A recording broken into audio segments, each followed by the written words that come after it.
Chapter 18. Pre-game. Such a cute little creature. S-I-I-D Seth, rubbing his hand over the black fox's head. Not cute. He's a killer, Poppendakern snapped back. Don't say that, Papa. Americana intervened. He's just jealous. Americana ui estium. Poppendakern and Seth were walking through the corridors, where living vegetation covered the floor, ceiling, and walls. Americana held the black fox in her arms. Since Director Popes's rock has cleared all of you, I need to pass on a few instructions, said Seth, pulling a clipboard and pencil out of his mouth. He immediately began checking off a list. They stopped in a room with a circular water fountain at its center. All right. Since you've been selected by the 4 organs, you now have access to the cell you'll be sharing during the 7 years of your stay here at =10. But first, a few pieces of information, said Seth, scratching his head with the tip of his pencil as his eyes moved across the list on his clipboard. You were each given a chain and a ring made from the material that corresponds to the organ you now belong to. The commander is bronze, the messenger is platinum, the strategist is gold, and the guardian is silver. Your King MatNat sphere must be fitted into either the chain or the ring. That means you can wear and carry the sphere as a necklace or a ring. What truly matters is that you never lose your spheres. Under no circumstances should you walk through any area, including any of the pyramids of the Imperium, without your sphere. From this moment on, they are part of your identity, Seth explained, still absorbed in his notes. Let me see here. I think I'm forgetting something. Seth bit his pencil. Oh, right. I forgot to congratulate you on being chosen by the 4 organs. Congratulations. Seth pulled out a handful of confetti and tossed it awkwardly over the 3 of them. Most of the pieces stuck to Wooey's hair. Seriously, Mr. Green? It almost went into my eye, Wooey complained. Seth didn't seem to hear. He simply continued, engrossed in his task list. Welcoming them with colorful confetti? Check. He scribbled on the page, as if his notes were finally beginning to make sense. Very well. Now comes the essential part. Follow me. Seth led them toward the access area of Crown Eden. When they arrived, Americana's Bugatti and Wooey's light pink helicopter were already waiting. Next to them stood a Ferrari SF-90 Spider, grigio scuro, gleaming under the moonlight. A few scholars and initiates lingered nearby, passing the time while waiting to return to the main hall. All right, I'm now going to show you the location of your cell, Seth began to say, but he was abruptly interrupted. What do you mean, show the location of the cell, Lemonade? Gnome Rocky had stepped forward. Seth's expression hardened as he replied, I am the acting president of the student council and a member of the welcome committee. It is my duty to show them where they will stay. Still, for that, you'd need at least a vehicle. Don't tell me you are going to ask one of them for a ride? Gnome Rocky sneered. The others nearby began to move closer. If my mother were the director, maybe I could ask her for money and buy myself a vehicle. What I have, I earned through my own effort, not through my parents', Seth replied. Oh, so that's the excuse you came up with to justify not knowing who your parents are. Half-blood? Gnome Rocky provoked. The ones gathering around began to say. I'm just doing my job. I'm not here to start trouble, said Seth, after taking a deep breath. As it happens, the director, my mother, was the one who told me to escort them to the cell, said Gnome Rocky. And as it happens, the director, your mother, was the one who appointed me acting president and member of the welcome committee. I can't just ignore that, Seth began to explain. Or what? You'll flunk out again? I know my mother gave you those duties because she pities you. But to me, you're nothing more than a leech, uninterested, uncommitted. Most of us here are descendants of people who fought for years so that their heirs would deserve to be here. You can't even focus, let alone commit to your own studies. Typical of someone who's never struggled for anything. You want everything served to you on a silver platter. If you actually studied, you wouldn't be stuck taking on these positions you clearly despise and carry out so sloppily, said Gnome Rocky. The way I live my life is my business. It's nobody else's concern, said Seth. It concerns your aunt, the Chancellor.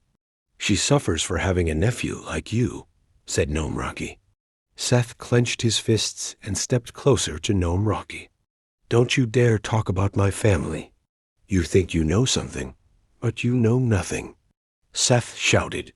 Wooey stepped between them and pushed them apart, one to each side. Hey, things are heating up. Let's all calm down. Cool our heads. Gnome Rocky gave a sideways smirk. He adjusted his crimson velvet blazer, looked over at Americana, and fixed his gaze on the black fox resting in her arms. What name are you giving him? Antichrist. Poppendakern yelled. The little fox perked up its large ears and began to wag its tail the moment it heard the voice of the plush robot. Papa, please. Don't say that, Americana pleaded. But he is the Antichrist, Mommy. He murdered Mr. Hippopotamus. Poppendakern replied. Seth tapped his clipboard with his fingers and said, Can we stop stalling? I've got a schedule to follow. I need to show you the cell where you'll be staying. Gnome Rocky turned to Seth again. I already told you, Lemonade. I'm the one who's going to do that. Seth took a deep breath. And I already told you, too. I have duties to fulfill. Why don't you play rock, paper, scissors? The winner can take us to see the cell, Poppendakern suggested, flashing lead-lit emojis of a rock, a sheet of paper, and a pair of scissors in his eyes. Why don't you play a real game? The voice was deep and hoarse. Patron Yuvo had just approached. He walked straight toward Gnome Rocky. People like him never had to fight for anything. They live off scholarships, quotas, and the privilege of simply having been born. We, on the other hand, have to fight for what we want. What we own was earned, not handed to us, Patron Yuvo said, narrowing his eyes at Americana. He slipped his hands into the pockets of his black coat. Play King MatNat pre-game. The winner earns the right to escort the scholarship girl every day, between the cell and Crown Eden. That's not a prize. That's just more responsibility, Seth replied. I wasn't finished, said Patron. Yuvo, the winner earns the right to escort the scholarship girl every day, between the cell and Crown Eden, on my motorcycle. What motorcycle? Seth asked, intrigued. That motorcycle, Patron Yuvo replied, pointing. He directed his finger toward a young man who was pushing a MTTY2K turbine superbike in their direction. You've got to be kidding. That machine runs on a helicopter turbine, said Seth, walking up to the motorcycle. Patron Yuvo pulled Gnome Rocky by the arm to a corner and began whispering something in his ear. The two of them laughed and squinted toward Americana. Wooey and Astaya moved closer to her. This doesn't feel right. Looks like some kind of setup, said Wooey. That's what I thought. Why would he offer something that belongs to him to escort someone he clearly despises and doesn't want anywhere near him? Astayam pointed out, maybe to make some kind of accident happen, and I end up, Americana replied, unable to say the rest of the sentence aloud. Mommy, you're going to die. Poppendakern began. Red alert. Danger. Motorcycles are dangerous, Mommy. The chances of you dying in an accident involving a motorcycle are 99%, higher than any other type of unforeseen event. Astayam stepped forward and said, maybe he just wants to keep an eye on you too. Wooey adjusted the top hat on his head. Yes, exactly. Just like that phrase. Keep your friends close and your enemies even closer. But I'm not an enemy. I've never done anything bad to him. I just exist. I'm just here, said Americana, distressed. Besides, what is King MatNat pre-game? It's a version of King MatNat played outside the Solomon Coliseum. The foundations remain, but the pace is lighter, almost like a rehearsal before the war. We replied naturally. War? Americana asked, her voice trembling. Patron Uvo and Gnome Rocky stepped forward again. This is my proposal. You two, Gnome Rocky and the Half-Blood, will play King MatNat pre-game. The game is this. Since we're not in the Solomon Coliseum arena, the racetrack will begin here, at Crown Eden. The finish line will be the cell where they'll be staying. You'll go through Route Magnolia and Route Cell. The winner, meaning the one who reaches the cell first, earns the right to escort the scholarship girl to and from school every day of the academic year on my motorcycle. Seth stepped forward and said, How? There's only one motorcycle. Suddenly, a deep and shadowy voice was heard. Now there are two motorcycles. A tall, fair-skinned man approached, pushing a Dodge Tomahawk. At first glance, Americana thought the man looked like an older version of Seth. He wore an open leather trench coat with his torso completely exposed. His eyes were pitch black. Except for the color of his hair, which was black, everything else was identical to Seth. Patron Darklight. Perfect timing, said Seth, excited, walking toward the Dodge Tomahawk. Keep your friends close, and your enemies even closer. It's a pleasure to see you, Seth. Patron Darklight shook Seth's hand, but while speaking, he kept his gaze fixed on Patron Uvo. Patron Uvo's expression grew even more severe. Let's raise the stakes, Patron Uvo. If Seth wins, he earns the right to escort the scholarship girl to and from school every day of the academic year on your motorcycle. But if he loses, I will give you my Dodge Tomahawk. Patron Uvo allowed a small, cunning smile to form on his lips. Material goods are wagers for people of the common world, Patron Darklight. Let us elevate this to the level of the Imperium. My proposal is simple. Gnome Rocky will ride the MTY-2K turbine superbike. The Half-Blood will ride the Dodge Tomahawk. Whoever reaches the scholarship girl's cell first wins. The prize? If my pupil loses, then as his patron, I grant you the right to use the first demon he conquers during the entire academic year. But if the Half-Blood loses, you will give me the same right over your pupil's first demon. Patron Darklight looked away for a few seconds, seeming to weigh the new conditions of the bet. Then he said, Considering that this will be a King MatNat pregame, I see no issue with your revised terms. And given that the seal currently in my possession, the seal of Fornius, is scheduled to be returned tomorrow, it will be perfect to use it one last time before the handover. Then everything is settled. Let us play King MatNat pre-game, said Patron Uvo, stepping toward Patron Darklight and shaking his hand. Hey, everyone! They're gonna play King MatNat pre-game. Someone shouted from the crowd. Within seconds, the number of people gathered around had tripled. Patron Uvo pulled Gnome Rocky aside once more and began whispering advice. Patron Darklight did the same with Seth. Then Patron Uvo returned to the center, where the crowd had formed a circle around them. He reached into his pocket and pulled out the King MatNat sphere, fastened to a golden chain. He lifted it high and declared, I summon the angel Yeratel. I summon the demon Ronov. The small sphere, still attached to the golden chain, detached itself. It floated, suspended in the air, in front of Patron Uvo. Little by little, the small sphere began to grow until it reached the size of a human head.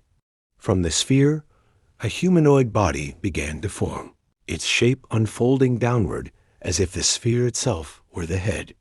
The figure resembled the silhouette of a woman entirely covered in small white feathers. Patron Uvo approached the angel Yaratel. He stared into the translucent sphere, now the size of his own head. He saw his own reflection within it, and although no one else could hear a single sound, Patron Uvo began speaking and responding to the angel Yaratel, as if carrying on a conversation only he could hear. Then, gradually, the body of the angel Yaratel, once completely covered in small white feathers, began to transform. In place of the feminine form, a new humanoid figure emerged, now bearing masculine features. The white feathers were replaced by black scales that looked like snake skin. Patron Uvo stepped closer to the demon, Ronov, and once again gazed into the translucent sphere that reflected his image like a mirror. Then he said, "Fulfill our sealed pact. I wish for the academic Gnome Rocky to win this race." Patron Uvo pointed toward Gnome Rocky. The demon Ronov appeared to say something that only Patron Uvo could understand, for he began speaking once more to his own reflection in the sphere that formed the demon's head. Patron Uvo pointed toward the MTTY2 K-turbine superbike. The demon Ronov nodded, then touched the motorcycle with the tip of his finger, which was covered in black scales. A few subtle modifications appeared on the motorcycle, details so discreet that only a true motorcycle enthusiast would be able to perceive them. Then Patron Darklight stepped into the center of the circle. He pulled a platinum ring bearing the King MatNat sphere from the pocket of his coat and raised it high, saying, "I summon the angel Omail. I summon the demon Fornius." The sphere attached to the platinum ring detached and began to grow until it reached the size of a human head.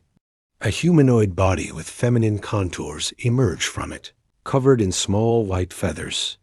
Patron Darklight approached the angel Omail and began speaking to the sphere that reflected his image. A few seconds later, the angel Omail had transformed, and in its place stood a humanoid figure with masculine features and black scales. Patron Darklight moved closer to the demon Fornius and said, "Fulfill our sealed pact. Let the hybrid Seth win this race." Patron Darklight pointed his finger at Seth, who gave a little wave to the demon Fornius. Then he pointed to the Dodge Tomahawk, which was touched by Fornius and subtly altered, its structure shifting by mere millimeters.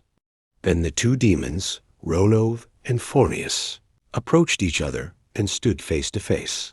One sphere reflected the image of the other.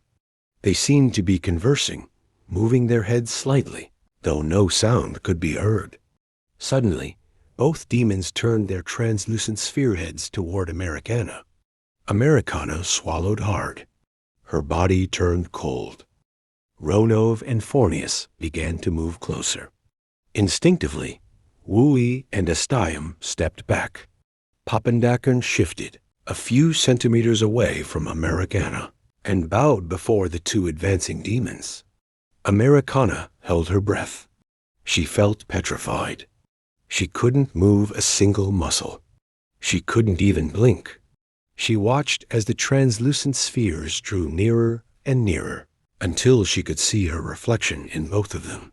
Just as the demons came within reach of Americana, the black fox perked up its large ears, bared its small white fangs, and began to growl. Instantly, the two demons backed away. The demon Ronov turned to Patron Uvo and pointed at Americana. Patron Uvo seemed to understand what the demon had said, for his expression changed in an instant. The demon Fornius looked at Patron Darklight and pointed at Wooey. The girl blurted out, "We're screwed." Then Patron Uvo and Patron Darklight stepped toward Americana and Wooey.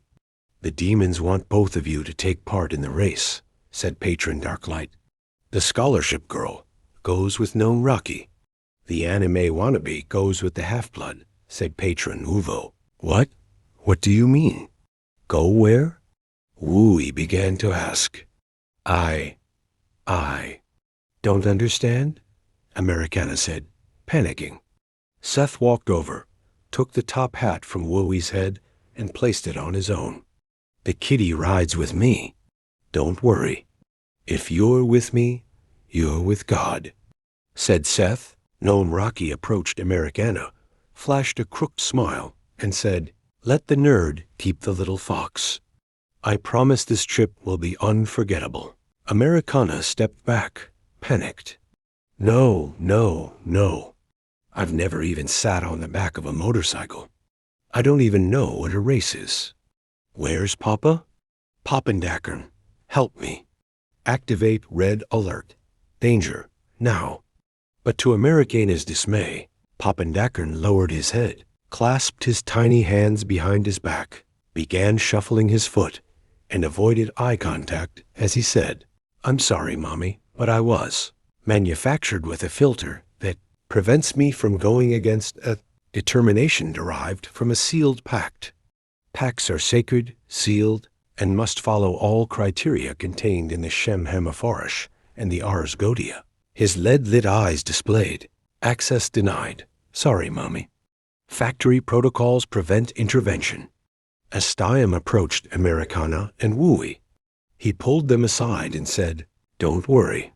I read everything about the Ars Goetia and the Shem HaMephorash as soon as I gained access to the Imperium's archives. A demon never chooses at random when fulfilling a wish derived from a sealed pact.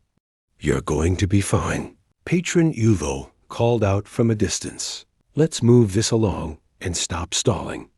We'll need to return to the main hall soon." Seth walked over to Americana, Wooey, and Astiam and said, "Don't worry. Your Bugatti, your helicopter, and your Ferrari are all programmed to head directly to the cell where you'll be staying." Astiam overheard and said, "Nice. So that means the helicopter's flying with no passengers? Can I ride in your helicopter, Wooey? Please." Wooey nodded, still stunned by everything that was happening. Poppendackern, overhearing the entire conversation, exclaimed, "Yay! That means the Ferrari goes alone. I'm taking the Ferrari." Astiam laughed, picked up the plush robot, and placed him in the driver's seat. Instantly, the Ferrari started up. Poppendackern honked the horn and placed his little paws on the steering wheel, pretending to drive. Suddenly, the black fox, hearing all the commotion from Poppendackern, leapt from Americana's arms, jumped into the Ferrari, and landed right on top of Poppendackern, licking his display while wagging its tail. "Help! The Antichrist is going to kill me. Somebody save me. Help!" The Ferrari began to move, with Poppendackern screaming and the black fox on top of him. Guided by its autonomous system, they sped off down the road, heading toward the cell. Astiam boarded Wooey's pink helicopter and took off as well, vanishing into the night sky. Seth gave a courteous bow to Americana and Wooey, signaling that the two of them should step into the center of the circle, where the crowd had gathered. On one side stood the demons Ronov and Fornius. On the other, Patron Uvo, Gnome Rocky, and Patron Darklight. "This is your first time. It'll be safe, I promise," said Gnome Rocky, flashing a sly smile. Patron Uvo and Patron Darklight gave commands to their respective demons. The two demons moved toward the girls. Americana felt her stomach freeze as she watched the humanoid figure covered in scales come closer and closer. Ronov stopped in front of Americana. She felt as though she were being watched, even though there was nothing but a large translucent sphere in place of a face. Americana stared at her reflection in Ronov's face. She looked into the depths of her own eyes, mirrored in the sphere. Suddenly, she felt as if her skin were being sliced into thousands of tiny pieces. There was no pain, but she could feel her skin being peeled away from her body. Then, in place of her skin, Americana felt thousands of tiny fragments of a thick, scaly structure spread across her entire body. Within seconds, she found herself covered in the same skin as the demon. Ronov, the Dior Venus, dress had vanished, and in its place, a kind of form-fitting suit had taken shape, fusing to her body like a second skin. It covered her completely, including her head, leaving only her face exposed. Americana touched her own head. A helmet-like structure, made from the same black, scaly material as Ronov's skin, had fused to her skull. The demon Fornius did the same as he approached Wooey. Then the two demons moved toward Gnome Rocky and Seth. In a matter of seconds, all of them were covered in a thick, scaly second skin, identical to the demons. Ronov walked over to the MTTY-2K turbine superbike, placed his scaled hand on the exhaust, and merged with the machine. Fornius approached the Dodge Tomahawk, touched the exhaust, and fused into it as well. Patron Darklight, holding a can of orange spray paint, drew a straight line in front of the machines. Gnome Rocky walked up to Americana and extended his hand. Hesitantly, the girl touched his palm with trembling fingers. Without a word, the two climbed onto the motorcycle. Seth repeated the gesture before Wooey. Everyone was ready. Then, the key of the MTTY-2K turbine superbike turned with a dry click, even though no one had touched it, as if invisible forces were manipulating the laws of physics. The ignition button was pressed. A sharp, continuous whistle sliced through the air, like the whisper of a missile still inside the womb. It was the turbine awakening. At the very instant the engine came alive, no rumble was heard. What echoed was a scream, a muffled, rising scream, like the howl of hell itself being sucked into a vortex. The sound morphed into a violent roar, a continuous thunderclap, as if the sky were collapsing onto the asphalt. Americana felt as though her heart had been shoved by an unseen force, as if her very heartbeat needed to sync with the beast. Vraru waru wa. The ground trembled. The air around them grew dense. The roar sounded as if it had come from the depths of a mechanical dragon, like an aeronautic god torn from Olympus and an IMPRISONED inside the chassis of a superbike. Instinctively, as if obeying a primal reflex, Americana clung to the silhouette of Gnome Rocky. Her arms wrapped around his torso, her fingers locked tightly across the abdomen, covered in Ronov's scaly skin. Americana's legs contracted, her knees pressed against the sides of the bike, and her thighs molded to Gnome Rocky's body, as if that gesture alone could shield her from the world roaring around her. Instinct whispered, "This way you'll be safe. Nothing will hurt you."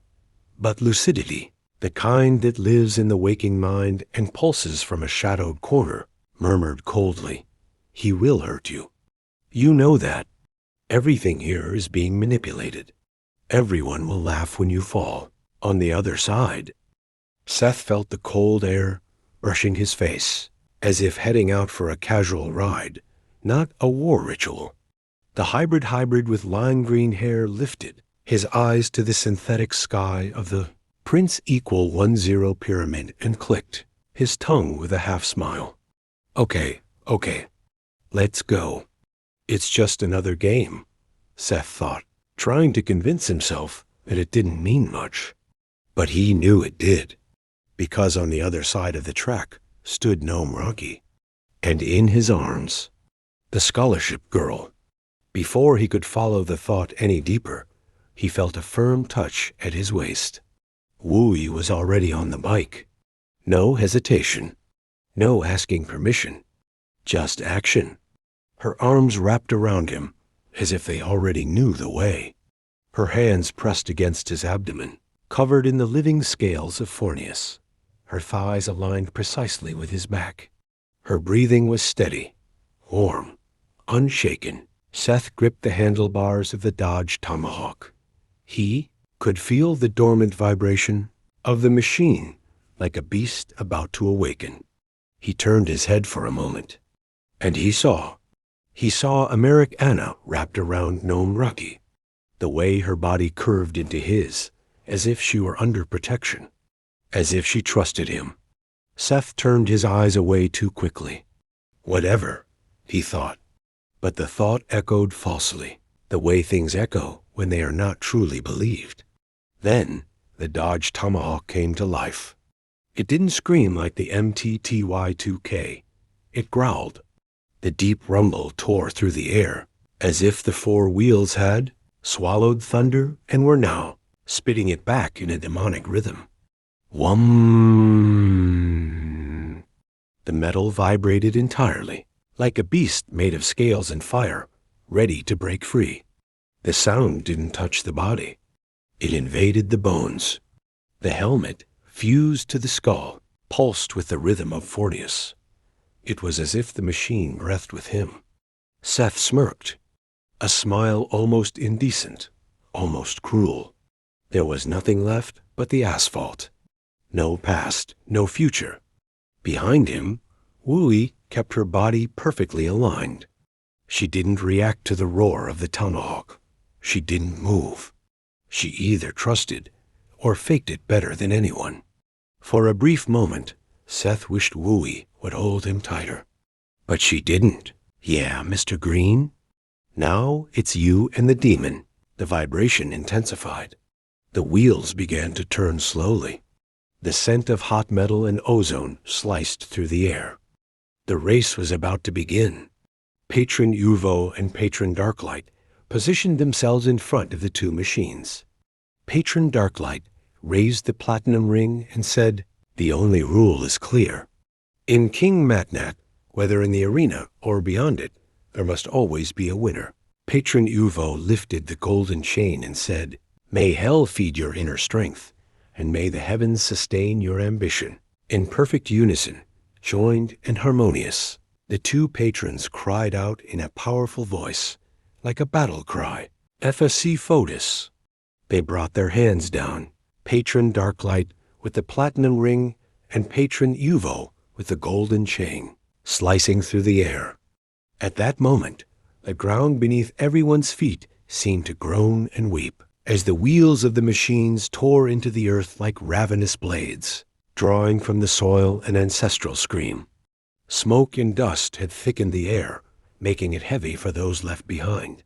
The metallic scent of ignition still lingered, like an invisible echo.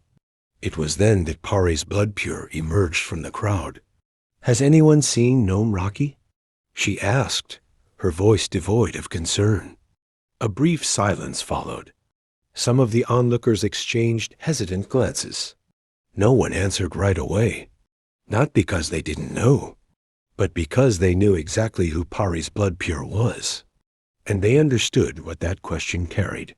Patron Darklight, however, lifted his chin slightly and replied with calculated ease. He rode off with the scholarship girl, took the bike, headed toward the cell where she be living. Pari's blinked once, only once. Her pearlescent white skin shifted subtly in hue, like an inverted aurora, passing through pink and reaching red. She said nothing, but her eyes, now fixed on the horizon, said more than enough. At that moment, a voice broke through from within the crowd. "Hey, everyone. There's a jump chronos stationed here that goes straight to the scholarship girl's cell. Let's see who gets there first, Gnome Rocky or Seth." Excitement swept through the group like a wave. The crowd began to scatter, laughing, betting, speculating. Meanwhile, on the road, the two motorcycles shot forward like arrows slicing through the landscape, as if the world around them were made only of wind and memory. The artificial sky within the pyramid bore clouds that seemed unsure whether to rain or not. The leaves in the tree canopies swayed. It wasn't a strong wind, but neither was it gentle. The road twisted through long, undulating fields, bordered by an old wooden fence, still damp with dew that had yet to evaporate. Along the edges, tall oaks and a few pines stood in alternating rhythm, like sentinels of a forgotten sanctuary, casting patches of shadow that ran alongside the machines. Branches quivered, but none dared fall. Everything felt suspended. Americana could feel the cold of the speed slicing through her skin, or rather, the skin that wasn't hers.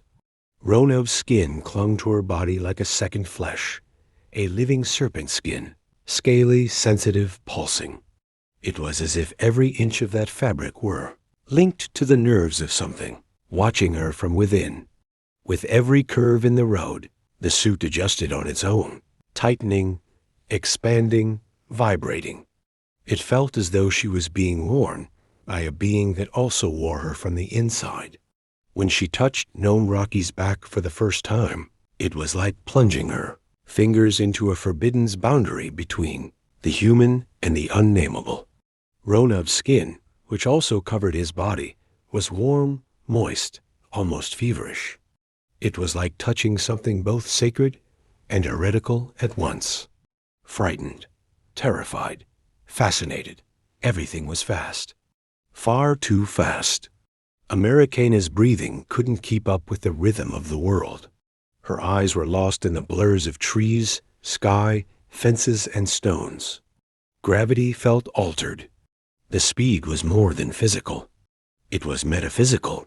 It was as if time were folding over itself, and she were inside the fold, not knowing whether she would come out whole on the other side. There, clinging to Gnome Rocky's waist, Americana felt something she had never felt before, a mixture of dread and ecstasy. Her fingers, gloved in scaly skin, laced tightly around the boy's abdomen, squeezing with all her strength. It wasn't just fear of falling. It was fear of ceasing to exist, because there was something in that body, in that matter between his belly and her hands, that made her forget who she was. Americana could feel it. She could feel Ronav's skin, vibrating beneath Gnome Rocky's. It was like touching the frequency of another world, as if a heart were beating from within the fabric itself, and that heart kept whispering, over and over, "You belong to this now." The wooden fence vanished. The trees withdrew, as if following a silent command. And then flowers appeared. On both sides of the road, a vast and colorful field opened up, as though someone had torn through the green fabric of the world and revealed an embroidery of petals beneath it. Tulips, carnations, dahlias, and flowers that didn't even seem earthly stretched as far as the eye could see. But nothing was clear. The speed was so great that everything turned into a hypnotic blur of vibrant color, as if the road were slicing through a moving impressionist painting. Americana almost let herself be carried away by that beauty, until she heard the sound. Roo-roo, a high-pitched, metallic, and guttural roar all at once. It was different from the scream of the MTT-Y2K turbine superbike. This sound tore through the air with violence. It was like 1,000 steel blades being sharpened at once inside a tunnel. Americana turned her head to the right. Seth and the Dodge Tomahawk, focused, tense posture, body fused to the machine.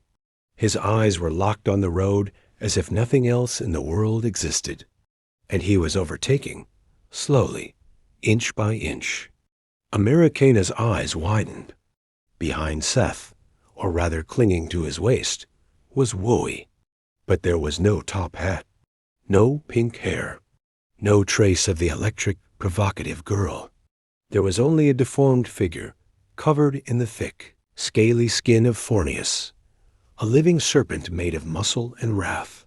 Her arms seemed fused to the fabric, her face hidden beneath plates of scale. Even so, Americana knew it was her, and even motionless, Wooey seemed to carry within her chest a storm on the verge of exploding. Then came the answer. No Rocky's answer. The MTTY2K roared, not like an engine, but like a mythological beast being awakened from a millennial slumber. For-ray. Americana screamed, not because she was afraid, but because she felt everything. Every scale of the suit vibrated in unison. It was as if Ronov were whispering from within her skin, "Hold tight." She wasn't on the bike. She was the bike. She was the road. She was the demon. Every patch of asphalt, every gust of wind, every vibration of the engine, all of it pulsed within her. For a few brief seconds, Americana was no longer Americana. She was Rona's hatred. She was Gnome Rocky's fury. She was the will to win, burning like fire inside the metal itself. And in that moment, she felt freedom. The wildest, most dangerous, most fleeting kind of freedom. But it lasted only an instant, because everything dissolved again into speed. The flowers around them returned to blurs. Reality melted like a wet painting, and fear returned, cold, cutting, as if she had never stopped being just a girl, clinging to a stranger, racing with a demon beneath her skin. At the exact moment, Seth managed to overtake Gnome Rocky. The inner world of the race twisted. Gnome Rocky slammed his hand onto the MTTY2K's gear lever, shifting with a dry, violent motion. A quick shifter, perhaps. He accelerated even before the engine had finished its cycle. As he moved from second to third, the engine groaned. The RPM dropped. With each shift, Americana felt the metallic entrails of the bike vibrating beneath her fingers and knees, a tremor echoing the pulse of the motor as it searched for breath again. To reach maximum acceleration, you had to shift just after the power peak, near the red line, and keep the rhythm steady into the next gear. Americana heard the transmission's secret click, smooth and powerful like a heartbeat. And in the very next instant, everything exploded into acceleration. The bike responded like a released beast, tearing through the wind even faster. Insanity became real. Americana, pressed against Gnome Rocky's back, felt his hatred like a burning void. The rage overflowed through the machine. She could feel it pulsing, as if the demon Ronov himself were animating every gear. Her muscles tightened against the seat. The two of them had only fractions of a second to register. At high speed, the next curve ahead, sharp, treacherous, nearly vertical against the landscape. It was the decisive chance, either for Gnome Rocky to retake the lead or for Seth to carve a killing advantage. Neither of them backed down. As they advanced, the return from the maneuver required countersteering, a reverse pressure on the handlebars, forcing the bike to lean on its axis and shifting the center of gravity. All of it to enter the curve with maximum grip. Then came the trail braking, braking mid-entry into the curve, and a constant support in the hands. It was a risky ballet. Every movement was calculated, daring, almost suicidal. The bikes leaned at the same time, so close that Seth's taillight could be seen reflecting off the MTTY2K's fairing. The two of them slid in almost imperceptible synchronicity, knees lowered, bodies thrown toward the center of the curve. The rubber of the tires sang against the asphalt. Oxygen and adrenaline mixed in the air. For a millisecond, it seemed the crash would be inevitable. The ground might split open beneath them, light shattering into colored fragments. But nothing fell, because Ronov and Fornius held the laws of physics under total control. They protected the machines and those who rode them from disaster. The only law in force was to win. Win at any cost. When they came out of the curve, Gnome Rocky was in the lead. Seth followed just centimeters behind. So close that, if either of them had lowered a knee, it would have touched Wooey on the other bike. The vivid colors of the flowers were gradually swallowed by earthy tones, ochres and grays. The blooming field gave way to a kind of jungle, but not one made of trees. It was a jungle made of stone. On both sides of the road, statues rose. Thousands of them, in every size, shape, and material imaginable. Some carved from white marble, others from black basalt, red sandstone, frosted crystal, jade, corroded bronze. Some had human forms. Others resembled animals, mythological creatures, extinct machines, or beings that had never existed. There were statues curled in fetal position, kneeling, warring, embracing, chained, floating, weeping. All motionless. All of them, watching. The speed was so intense that Americana couldn't focus on any of them individually. But their outlines, blurred and vibrating like mirages, formed a dense and hypnotic corridor. It looked as though they had been planted there like trees, a mineral forest, a cemetery of eternal gestures. And then, among the silhouettes, she saw one, a gigantic statue, perhaps 30 meters tall, depicting a man with colossal muscles, arms stretched upward, pushing a spherical stone larger than everything around it. Americana didn't know the name of what she saw, but she felt it. It was the image of eternal effort. It was the statue of someone who would never rest. Americana held her breath. The bikes aligned. There was no more distance. It was sound against sound, metal against metal, rage against rage. Gnome Rocky's MTTY-2K spat jets of compressed flame from its side exhaust, with a turbocharged growl that sounded like a hellish throat, tearing through metallic screams. Virram. The body of the bike was elongated, covered in curved black plates that fit together like armor. The frame bore ridges and grooves, resembling the ribs of a biomechanical beast, with Ronav's symbol engraved on the fuel tank, dark yet vibrant. On the other side, Seth's Dodge Tomahawk was pure menace. 4 wheels connected by exposed suspension arms, like the bones of a mutant animal. The fairing reflected light with aggression, like a spinning blade. The exhaust blew through 4 independent outlets, letting out a guttural, broken roar, like a beast gasping for breath. GGRRHHM, GGRHHM. The metallic blue chassis looked alive, and it was, for within it pulsed the raw power of FOEDUS. The 2 bikes fought for space on the track as if at war. Their wheels nearly touched. Winglets vibrated with the force of the air. Every micro-adjustment of direction made the opposing bike shudder dangerously. Americana could feel her blood racing. There was no more sound, no more world. The only thing that existed was this, a field of statues, 2 living machines, and the certainty that if neither gave in, both would be reduced to dust. But no one gave in. And then it happened, like an involuntary reflex, like a spasm, an impulse without command. Seth threw his bike against the side of the MTTY-2K. It wasn't an elegant maneuver. It wasn't a passing tactic. It was an attack. The Dodge Tomahawk bit into the space with violence, sliding slightly, as if trying to devour the other's path. The side impact was subtle, but enough to destabilize Gnome Rocky's bike. For a second, everything shook. The fairing of the I-2K vibrated in agony. The wheels wobbled against the asphalt. The machine danced, crooked, vulnerable, on the verge of collapse. But it didn't fall.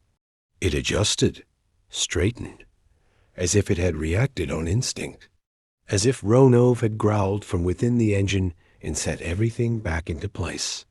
Americana, clinging to Gnome Rocky's waist, had no doubt. That attack hadn't come from Seth. It was the bike. It was FOEDUS. The machine was guiding the rider. The demonic fury was no longer in the controls alone. It was in the decisions. FOEDUS was the one playing, acting, attacking. The game was being played by him. But RONOV, ONOV, he did not like to be challenged. The response was immediate, instinctive, pure fury. The MTTY-2K roared again, but this time it wasn't sound. It was a war cry. And then it leapt. The front wheel lifted into the air like a rearing horse, slashing through a sky of stone and sparks. The engine erupted with torque. The rear tire carved into the ground, leaving behind a trail of fire. Americana felt the world turn upside down. She screamed. But the scream didn't come. Only her heart, which nearly leapt from her mouth. She clung even tighter to Gnome Rocky's waist. Her arms sank into his skin. Her thighs pressed against his hips, as if trying to fuse them together. And for a moment, they did. There were no longer two bodies. There was only one. Fury, instinct, Ronov. The bike lunged in a leap that seemed impossible. A spark of pure will. It overtook Seth, flew ahead of the Dodge Tomahawk. The rear wheel of the MTT scraped against the front tire of Seth's bike. The contact sparked flames, smoke, and the scent of burning rubber. The sound was a deep hiss of infernal friction. Americana looked back. Seth's eyes were fixed on Gnome Rocky, sharp, narrowed, like blades about to burst from flesh. His mouth was moving. He was muttering something. She couldn't hear it, but she could feel it. It wasn't a prayer. It was a curse. And then she saw it. A shadow. Emerging from the rear of the Dodge Tomahawk, hovering close to Wooey's waist, who remained motionless, fused to Fornius's skin. The shape looked like a living shadow, distorted and shifting. And it wasn't alone. Others began to appear, rising from the air, from the ground, from the trail left behind by speed. Before she could process it, the wheels of the motorcycles touched new ground. They were on a bridge, but a bridge covered by a thin layer of water. Not just wet, but submerged, as if the lake had overflowed onto the road. The water spread across the concrete, thick enough to reflect the sky. It was a black lake, a nocturnal mirror, a liquid altar. The artificial night sky of the Prince Equal 10 pyramid hung above them like a divine ceiling. The stars, fake, were there, twinkling. The artificial moon hovered motionless, ruler of all. And below, in the still waters, everything was reflected. The sky, the motorcycles, the shadows, the imminent war. For a moment, Americana saw herself in that mirror. It was her, and it wasn't. It was her fused with the demon. It was her inside the machine. It was her, about to be pulled away, because the shadow touched her shoulder. Icy and malevolent. It tried to pull her. Americana screamed, or tried to, but the sound died in her throat. Instinctively, she drove her arms even deeper around Gnome Rocky's waist. Her fingers sank in. Her thighs squeezed tighter than ever before. Gnome Rocky felt it. Without turning his face, he simply said, "Ronov, detonate 1 Legion for defense." Americana didn't understand, but something understood for her. From the exhaust of the motorcycle, a new roar erupted. It wasn't mechanical. It was ancestral. And from it, creatures emerged. Skeletal figures, wrapped in shattered armor, with long swords, broken shields, hollow eyes, and curved horns on their foreheads. They hovered in the air, keeping pace with the motorcycle, as if hell had opened its gates and sent its warriors into the artificial sky of the pyramid. Americana looked back.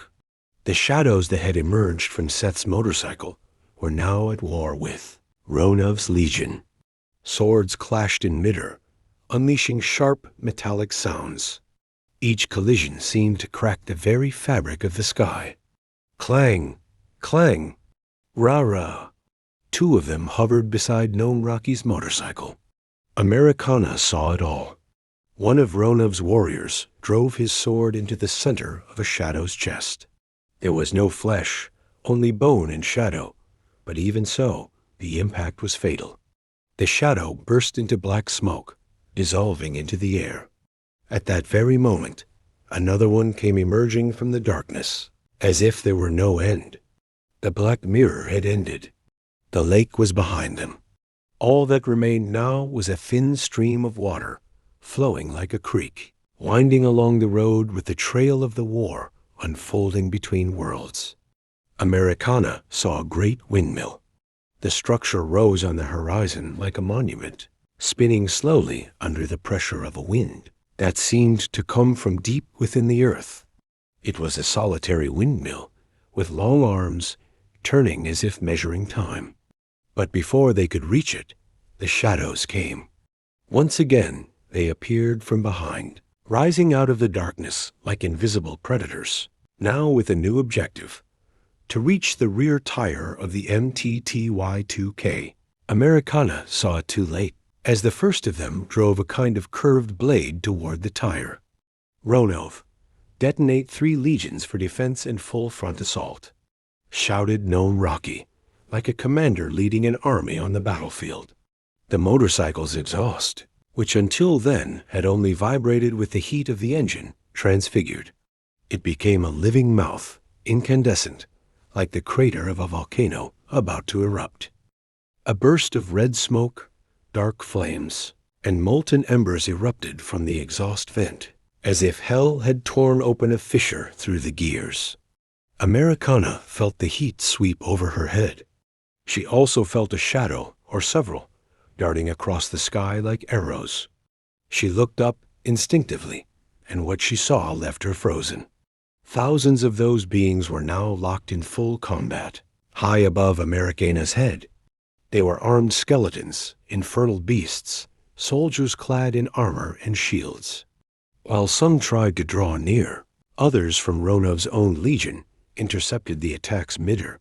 Swords clashed against swords, shields against shields, and with every impact, a scream echoed, a flash of light burst, a shadow dissolved. Americana saw one of them drive a blade into the heart of a creature approaching, or into where the heart should have been, and the figure immediately turned into black smoke, crumbling into the sky like ash scattered to the wind. The noise was insane, the chaos absolute, yet the road line stretched forward as if nothing else existed. Before she could react, one of them latched onto Americana's neck without warning. It was as if the air vanished. She felt herself choking, the muscles in her throat tightening as if a rope were strangling her. The world around her lost all sound. Only the beat of her own heart thundered inside her head. She tried to scream, but there was no air. Tried to break free, but there was no strength. She was dying of asphyxiation in the middle of the race. That was when she realized one of the skeletal beings had clung to her back.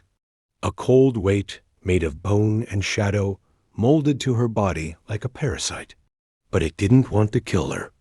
That became clear a second later. The gaze of that eyeless skull was fixed ahead. The target was Gnome Rocky. The creature began to climb up her back, step by step, as if scaling a mountain. It placed one bony foot on Americana's head, then another, and then, with that foot curled against her face, it kicked. The world flipped. Americana's body was hurled backward, suspended in the air, held only by her arms wrapped around Gnome Rocky's waist.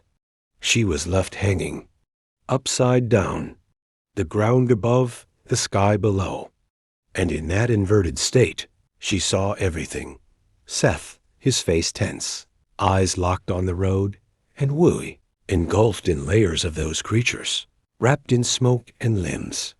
Americana braced for death. She felt her body slipping from the motorcycle. That was the end. But then, as if something caught her, she felt the living skin of Ronov contract around her waist, her thighs, her spine. Every scale responded. Every cell of the living suit seemed to decide she would not fall. Americana returned. She was pulled back to the original axis, straightened with force. She was sitting upright again, breathing, too frightened to understand how. But when she looked ahead, she saw what she didn't want to see. That same creature was now on top of Gnome Rocky. They were fighting. The movements were fast, sharp, inhuman. Blades clashed with metal, with flesh, with spirit. And then it happened. The creature drove the sword to the hilt into Gnome Rocky's right eye. That was it. There was no turning back. It was impossible to survive such a thing.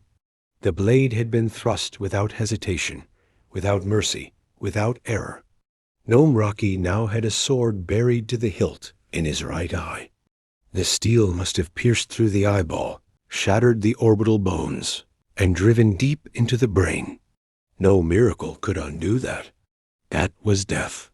Simple, raw, absolute. They were moving at 200, 300, maybe 400 kilometers per hour. The motorcycle was about to flip, about to explode. Noam Rocky's body would surely collapse onto the asphalt, and Americana, clinging to him, would be dragged along. That was it. End of the line. It was all over. But then, before the thought could finish taking shape, something crossed Americana's field of vision. Another soldier of Ronov. It came like an arrow from the darkness, driven by pure hatred. With fury, it kicked the figure still perched over Noam Rocky, sending the creature's body flying backward through the air. And before the shadow could fall, it drove a sword straight into its head. A dry sound, the crack of a fractured skull and a ruptured spirit, rang out among the echoes of war. The creature writhed in the air, then turned to smoke, vanishing as if it had never existed. Noam Rocky still had the sword lodged in his eye, lodged in his skull. The blade trembled with the motorcycle's speed, vibrating as if it were about to shatter. The tip of the hilt quivered in the air, like the antenna of a dying insect. Americana couldn't breathe. But then, going against every known law, the laws of physics, biology, medicine, logic, common sense, the world of the living and the dead, Noam Rocky raised his hand. With a simple, direct gesture, without hesitation, he grabbed the hilt of the sword and pulled it out, as if removing a splinter from the skin. As if that were all. The sound was grotesque. Steel sliding out of bone. Matter being violated and released. Americana leaned in, without realizing it. She had to see. She had to understand. And she saw. She saw Noam Rocky's eye regenerate. She saw the flesh stitch itself together. She saw the bone reform. She saw the cornea emerge. She saw the eyeball reassemble. Muscle, blood, tissue, life where there should only have been death. There, before Americana, the impossible had bowed. Noam Rocky blinked, and then turned back to the road, as if nothing had happened. Seth had matched speeds again. They were side by side, so close that Americana could hear his voice, even with the wind tearing through everything around them. FOEDUS, detonate all legions. Total attack. Go, go. The voice came shredded, loaded with fury, as if Seth weren't just shouting a command, but begging for total destruction. Noam Rocky shook his head, still focused on the road. That idiot doesn't know how to play, he muttered through his teeth, more irritated than afraid. Americana turned. She looked at Seth's motorcycle, looked at Wooey's back, unmoving, looked at the exhaust of the Dodge Tomahawk, and saw a flood of incandescent lava began pouring from the exhaust pipe, not like fire, but like the explosion of a hellish hydrant. The substance came down in liquid, heavy torrents, as if each drop carried the weight of a dead star. The jet propelled the motorcycle like a rocket. Seth surged forward with brutality, tearing through the air as if he had opened a new tunnel in time, overtaking Noam Rocky in a burst of speed that seemed pushed by the very entrails of hell. Americana barely had time to react when she heard, now from the opposite side, Ronov, detonate all legions. Total attack. Total attack. Total attack. Noam Rocky's voice wasn't just a command. It was a sentence. Now Americana felt the heat behind her. It was as if hell itself were brushing against her back. She turned her head and saw, from the exhaust of the MTTY-2K, a jet of living lava had been unleashed, burning like the blood of the Earth's core. And with it, as if they had come from the darkest depths of the underworld, thousands of armed and winged beings began to emerge in every direction, flying with the force of an entire nation's army. They did not simply fly in a straight line. They ripped through the sky. Americana looked up, and for a moment, she thought the sky no longer existed. It was as if the veil between worlds had been torn away. The firmament had become an open war. There were no more stars, no more moon. Everything was black, covered in bodies, wings, spears, swords, claws, armor, screams. The vision of the end of the world, the apocalypse. The battle didn't seem to have begun, nor did it show signs of ending. It simply existed, like an eternal force locked between heavens and hells. Swords collided. Warriors screamed as if they were being reborn and dying every second. Bolts of smoke streaked across the field. Screams spread like thunder. Many of those beings tried to descend in the direction of Americana and Gnome Rocky, trying to reach them, touch them, destroy them. But with every approach, even more rose up to defend them. Swords intercepted spears. Shields tore through the air. Smoke bodies dissolved at the speed of light. The sky shattered and rebuilt itself with every blow. On the other side, the same was happening with Seth and Wooey. While legions tried to reach the duo, others rose in waves to intercept, to block, to retaliate. The entire sky had become a battlefield, and it was completely covered. The finish line was getting closer and closer. Up ahead, already visible, stood Patron Uvo and Patron Darklight. Between them stretched a single narrow strip, drawn with a vivid orange line on the ground, the final boundary between the race and destiny. Above the line, everything vibrated as if awaiting impact. There was also the crowd, arriving in waves, transported through the Jump Chrono Station, the scholars, initiates, and spectators, now lined the edges of the track like a living tide of bodies and voices. They were everywhere. They screamed. They jumped. They shouted with every bit of voice they had. Some chanted Gnome Rocky's name with reverence. Others shouted for Seth. The frenzy was so intense that the finish line itself seemed to waver under the collective vibration of that mass of blended voices. There was no more neutrality. Everyone there was committed to the spectacle. And the finish line was getting closer and closer. The two motorcycles came as if they were on fire. Sparks exploded beneath the tires. The fairings vibrated like metal plates on the verge of boiling. They were practically side by side, dangerously close to one another, as if they weren't racing for victory, but for survival itself. Above them, the sky remained dark, filled with infernal beings killing each other, fighting, trying to intervene, to protect, to retaliate. It was like staring into hell, torn open by a fissure in the heavens. It was the vision of the end of the world, and it was right there, inside the Prince Equal 1-0 pyramid. One of Ronav's legionnaires broke through the wall of Fornius's defenders and reached Seth, leaning on Wooey's back. The being nearly knocked her off the motorcycle, but held steady just long enough to deliver a single swift, precise blow that severed Seth's arm at the shoulder. The scream was animal. Seth roared, caught between pain and rage, trying to keep control of the motorcycle with a single hand, but the handlebar trembled, slipped off axis, and he lost his balance.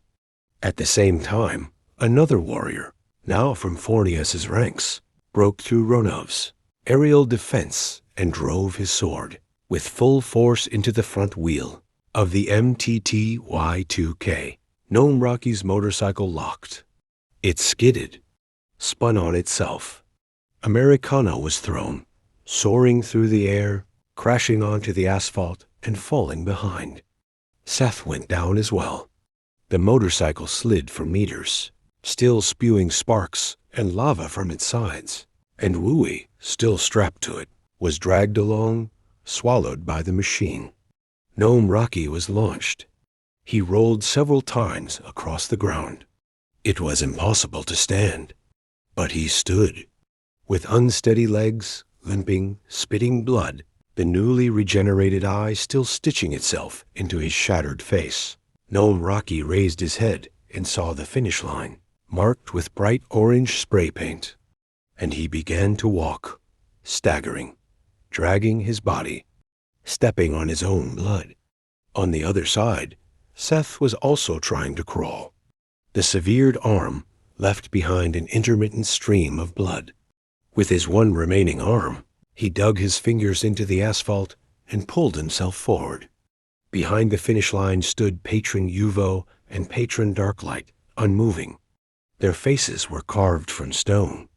There was no astonishment, no emotion at all, only judgment. And behind them, the crowd roared. Half of them screamed Gnome Rocky's name. The other half cried out for Seth. They both crawled. Just 10 more centimeters. And then both fell flat on their faces. Time seemed to stop. They both lifted their heads. Seth looked at Gnome Rocky. Gnome Rocky looked at Seth. They both looked at the finish line. It was right there, a handspan away. Then, without a word, without a signal, without knowing what the other would do, Seth took his final breath and hurled his body forward. Gnome Rocky had done the same.